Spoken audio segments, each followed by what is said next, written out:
Everyone. Good afternoon. This is Istolas. Good afternoon, classmates. Okay. Okay, secretary. One secretary in this room. Take the attendance and please give it to me right. Who can give me a short recap of what was our topic last meeting? Papa, kindly recall the last topic that we had. So what is all about? The features and the purpose of point 3. What is all about? About the features and the purpose of point 3. Mr. This topic. What is all about? About the lyric point 3. Narrative. Lagi mo halos mo. And the dramatic point 3. So this time, let me share to you first our objectives for today's afternoon. So, kindly read A, B, C, ready, go!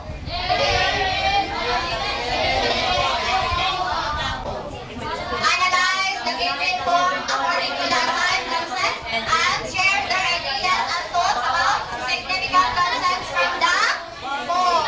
So, before we start our topic this afternoon, let's have first a group activity. Since this activity is called Look Award. But before that, I will group you into 4 groups. Then I will choose first the leader. So for group 1, Tabugon is your leader. Then group 2, Mapa. Group 3, Sarayan. And group 4 is Nosto. Okay, we will start counting from this side. 1, 2, 3, 4.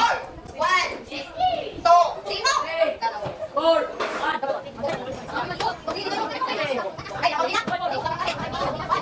According to your number, group 1 is stay in this side. Oh, group 1, lahat ng group 1 ay tumayo at stay here in this side. Next, group 2 at the center. Group 2. Group 2 at the center. Group 3. And then, group 4. Okay, can you listen for the instruction? Kindly listen for the instruction. Ako'y hindi eh.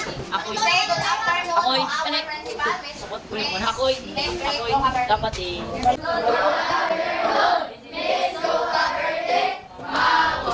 Okay, you will sit down. And you listen for my instruction. Nasa mga dito? You will sit down there. Sit down. Sit down. Now pick our chair.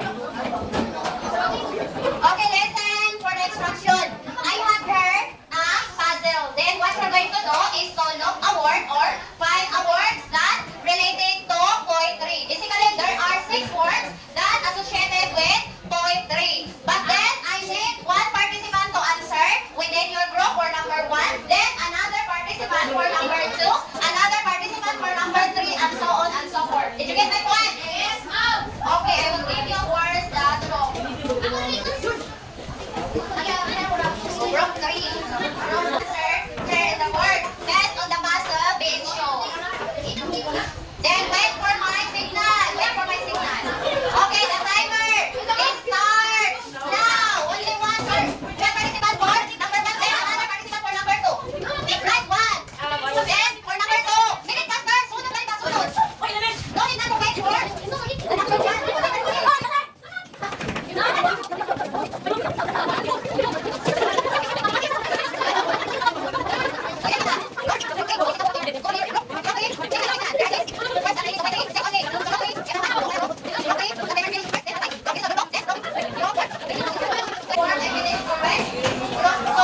Okay, let us check if your answer is correct.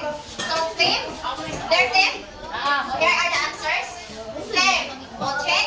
Then, point 3, check. Elements, check. Stanza, check. Figurative, check. Matter is not included in point 3.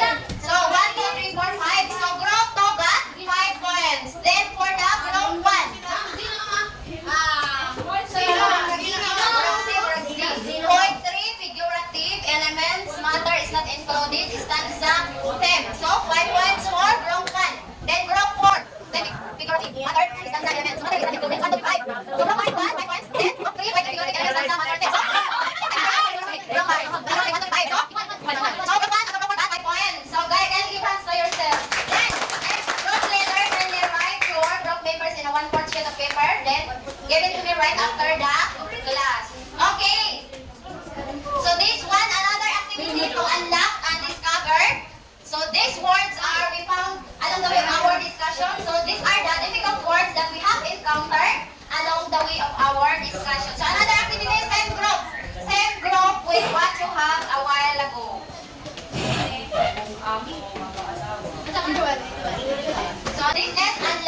difficulties.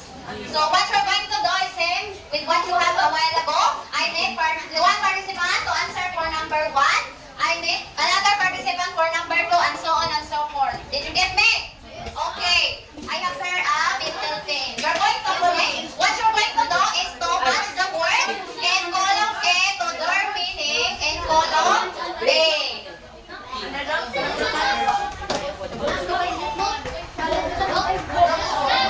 Okay. Are you now ready?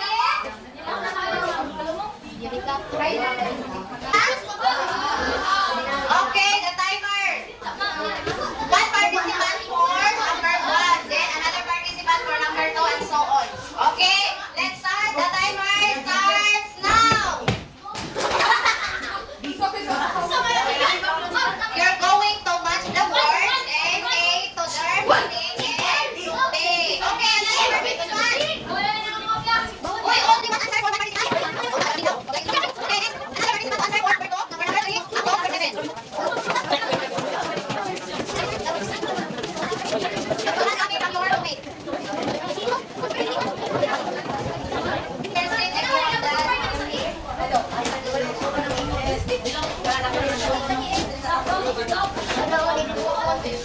Sit down. Check and your answer is correct. Okay, let's start from group 2 name. Okay, let us check. Here are the answers. Down, when we talk about down means not sure about something, check. Then, diverge means divide, check. Then, undergrowth, plants and bushes, check.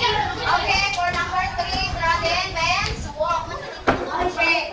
Traveler means someone who goes, then one big word needed to be, check. Friend means something.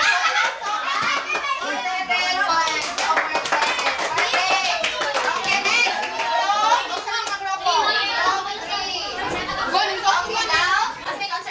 Not sure about something, check. Undergrowth, plants or bushes. Broaden, walk. Traveler, someone, check. Diverge, divide. Then one big word needed to walk on. Then make, okay, perfect. Okay, let's move on to the robot. Okay, diverge, divide. Traveler, someone, down, not short. Whatever needed. Okay, perfect. Okay, so much for that. Thank you guys for your participation. Can you give hands to yourself? Give hands. Let's show you first the picture. So, I need someone to answer based on the picture given. Okay, I want to hear from Tabugon. Tabugon, what can you say about this picture? I saw two roads, then the man walked in the right road. Okay, any other idea? Do you have any other idea? Yes, those two.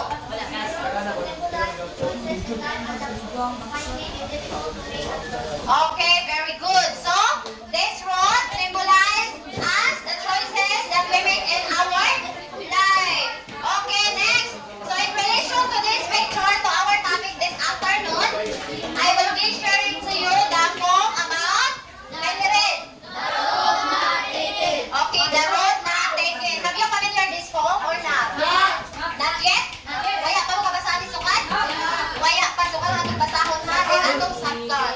By Robert Frost. When we say the road not taken, in our vernacular speaking, ang daan nga waya ipili. In Tagalog, ang daan na hindi tinahak or ang daan na hindi pinili. Sakto ba ito? So, by Robert Frost. So, let me share to you first the background about the author. Who is Robert Frost? So, about the author, Robert Lee Frost was born on March 26, 1874 and died on January 28, 1963. And Robert Lee Frost was an American poet. His work was initially published in England before it was published in America. He is highly regarded for his realistic depictions for rural life and his command of American colloquial speech. Frost was honored frequently during his lifetime, receiving 4 Pulitzer Prizes for poetry. He